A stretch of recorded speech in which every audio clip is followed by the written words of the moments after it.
25%, 250 कोटी रुपयातले 25% token amount म्हणून collector ऑफिसला ट्रान्सफर पण झाली. या हॉस्पिटल मुख्यमंत्र्यांबरोबर बसलेला असताना मुख्यमंत्र्यांनी क्षितिज ठाकूर यांना सांगितलं का उद्याला नारळ फोडून टाका, ही बर्थडे गिफ्ट आहे तुम्हाला. महानगरपालिका ये बहुजन विकास आघाड़ी कार्यक्रम घोषित करना चाहती है, इसका हमारा सख्त विरोध है. अचोले गांव स्थित एक जगह पर मल्टी स्पेशलिस्ट अस्पताल बनाने के लिए सरकार ने यानी महायुति सरकार ने 250 करोड़ रुपए की मंजूरी दी थी. ये मंजूरी देने के बाद श्रेयवाद इतना बढ़ गया कि दो दलों में लात घूंसे चल गए, अभद्र भाषा का प्रयोग चल गया और दोनों ही दलों के बीच में आपसी श्रेयवाद के लिए सोशल मीडिया से लेकर धरातल तक राजनीति गर्म हो गई. आखिर ये अस्पताल कौन लाया, कैसे अस्पताल का भूमि पूजन के तरफ की यात्रा तय हुई, आइए हम विस्तार से इसका विश्लेषण करते हैं और समझते हैं कि आखिर इसका श्रेय किसे मिला. आखिर श्रेय किसे मिलना चाहिए, तो पहले ही मैं बता देता हूँ कि 25 लाख के आसपास की आबादी वाला इस शहर, जहाँ पर आज भी अस्पताल की आवश्यकता है, जहाँ पर अस्पताल अच्छा होगा तो जनता को मरना नहीं पड़ेगा. कोरोना काल के दरमियान की स्थिति लोगों ने देखी है, समझी है और गहराई से उस भयानक स्थिति से गुजरे भी. ऐसे में 250-400 के आसपास बेड का अस्पताल होगा तो कोरोना ऐसे महामारी के दरमियान भी अगर लड़ने की क्षमता वाला अस्पताल होगा तो शहर की जनता को खासा महफूज किया जा सकता है. ऐसे में अस्पताल बन रहा है, इसका श्रेय यहाँ की स्थानीय जनता को जाता है, उसका डिमांड भी उन्होंने किया था.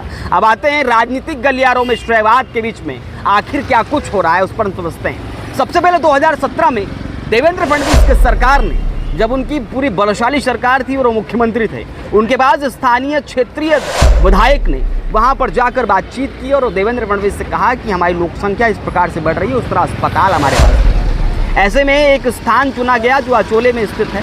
वहाँ पर भी कई सारे विवाद हुए थे, लेकिन अचोले गांव के आसपास ये जो स्थान चुना गया, इस स्थान पर बताया गया कि वसई के लोग भी आसानी से आ सकते हैं, नालासोपारा और विरार के लोग भी आसानी से आ सकते हैं, इसलिए ये पॉइंट अच्छा है.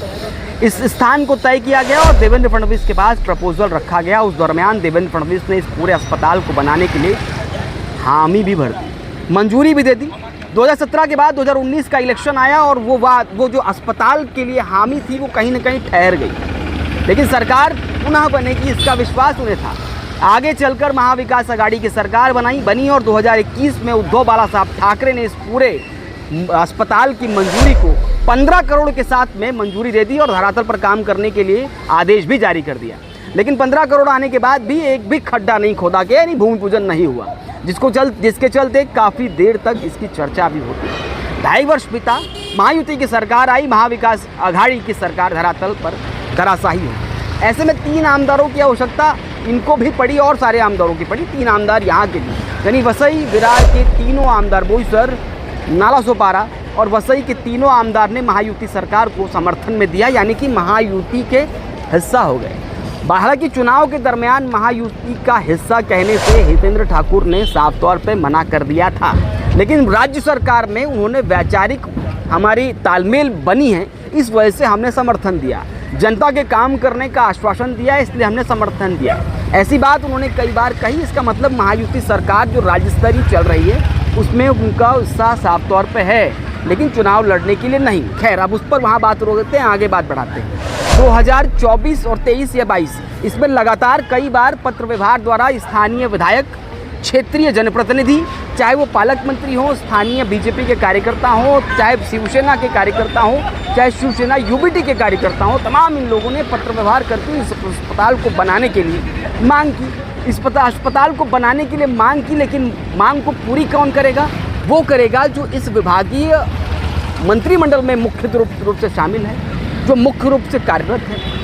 ऐसे में इस पूरे विभाग पर ठीक से काम हो और ठीक तरीके से प्रपोजल आए, इस बात को क्षेत्रीय विधायक क्षितिज ठाकुर ने 9 तारीख और 8 तारीख यानी 8 जुलाई और 9 जुलाई के मध्य लगातार उन्होंने मुख्यमंत्री से बातचीत की और मुख्यमंत्री ने उनके जन्मदिन दिवस के अवसर पर एक गिफ्ट के तौर पर अस्पताल बनाने के लिए प्रपोजल पास कर दिया. 25 करोड़ रुपए पास करके यहाँ के स्थानीय पालघर जिले के कलेक्टर के खाते में भेज भी दिया.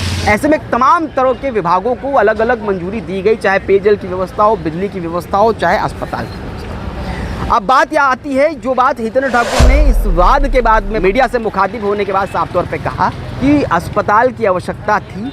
इसके लिए मुख्यमंत्री से स्थानीय विधायक चित्रेश ठाकुर मुलाकात करने गए और अस्पताल की मंजूरी के लिए 250 करोड़ रुपए गिफ्ट के तौर पे इन्हें दिया गया ताकि जनता का काम हो। यहाँ पर सियासी गलियारों में एक चर्चा और हो रही थी कि विधान परिषद के चुनाव हैं 12 तारीख को। ऐसे में ये मौका था हितेंद्र ठाकुर के पास अपने विकास कामों को करवाने के लिए। विकास कामों को करवाने को लेकर उनके 3 मत उसी तरफ जाएंगे जो विकास कामों के लिए हामी भरेगा। ऐसा हमेशा हितेंद्र ठाकुर ने कहा है, जो हमारे काम करेगा, जो हमारी बात सुनेगा, जो जनता के लिए काम करेगा, उसको हम अपना मत देंगे, उस साथ हम खड़े रहेंगे। ऐसे में सारी बातें भी उस तरफ भी देखी जा रही हैं। खैर, अब आते हैं श्रेय पर। स्थानीय क्षेत्रीय भारतीय जनता पार्टी के कार्यकर्ता हों चाहे पूर्व नगर सेवक किरण भोईर हो, उन्होंने भी इस अस्पताल के निर्माण को लेकर और इस अस्पताल को ठीक से बनाने को लेकर तमाम तरह के पत्र व्यवहार किए थे। लेकिन पालक मंत्री स्थानीय वो लगातार उनके उस दरख्वास्त को नज़रअंदाज करते रहे। यहाँ पर सबसे बड़ी कमी स्थानीय क्षेत्रीय कार्यकर्ताओं को नज़रअंदाज किया गया बड़े नेताओं के द्वारा। अब यहाँ पर विश्लेषण किया जाए तो बात सामने ये आती है कि क्षेत्रीय कार्यकर्ता बीजेपी के लगातार पत्र व्यवहार करते रहे, लगातार अपने पालक मंत्री से मांग करते रहे कि अस्पताल का भूमि पूजन ठीक से हो, उसका शुरुआत हो। और महापालिका चूँकि प्रशासन बैठा है तो पालक मंत्री उस पर सनक जमाते हुए यहाँ के क्षेत्र के काम के लिए आगे बढ़े। लेकिन वो लगातार किरण भोईर के पत्र को या इस तरह के पत्र को नज़रअंदाज करते रहे। एक ही बैठक में चित्रेश ठाकुर के कहने पर या दबाव पर वो पत्र को मंजूरी मिल जाती है, 250 करोड़ पारित हो जाता है। क्षेत्रीय कार्यकर्ता एक बार फिर से वो चिल्लाता रहता है, अपनी गुहार लगाता रहता है। अंततोगत्वा उसका गुस्सा इतना बढ़ जाता है जो आपने देखा। ऐसे में बड़े नेताओं को यानी बीजेपी के बड़े नेता वो आमदार के साथ खड़े नजर आए और क्षेत्रीय सांसद वो कार्यकर्ताओं के साथ नजर आए। पालक मंत्री भी उस कार्यक्रम में उपस्थित थे जहां पर हितेंद्र ठाकुर देवेंद्र फडणवीस के साथ बैठक कर रहे थे। आप ठीक से समझिए, 10 तारीख को चित्रेश ठाकुर का बर्थडे होता है, 8 तारीख और 9 तारीख को चित्रेश ठाकुर मुख्यमंत्री से मुलाकात करते हैं। अस्पताल के लिए ठीक 9 तारीख के आसपास कलेक्टर को पैसा पारित हो जाता है और 10 तारीख को भूमि पूजन के लिए महापालिका के अधिकारी तैयारी करते हैं। इस पूरे वाद विवाद के बीच में श्रेय किसे जाता है ये बात तो आप समझ चुके हैं। इस श्रेयवाद से भी महत्वपूर्ण है जनता के काम। दोनों ही दलों को सोचना चाहिए जनता के काम कैसे हो। ऐसे में बहुजन विकास आघाड़ी जो भी काम लेकर आए उसे इम्प्लीमेंट करने के लिए वो करे, क्योंकि जनता के काम होने चाहिए। भारतीय जनता पार्टी के सांसद या पालक मंत्री जो काम लेकर आए वो जनता के बीच इम्प्लीमेंट होने चाहिए, वो जनता के बीच में जाने चाहिए। इस पर ज़्यादा ध्यान देना चाहिए।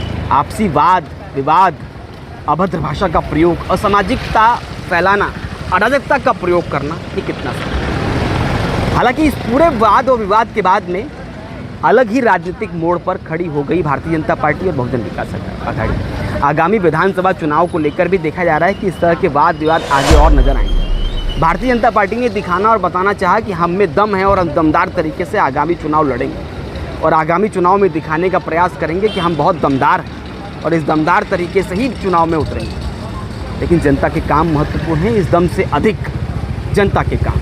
जनता काम जो भी कर सकता है जनता उसे चुनेगी, आगे उसे भी उसके प्रति ही सोचेगी। अब आगे देखना ये होगा कि राजनीतिक इस हलचल के बीच में, श्रेयवाद के बीच में नई राजनीतिक भविष्य किस प्रकार खड़ा होता है और आगामी विधानसभा चुनाव में इसका क्या असर होता है। फिलहाल श्रेयवाद के बीच में जनता को एक अस्पताल भूमि पूजन के रूप में प्राप्त हो चुका है। आज के लिए धन्यवाद।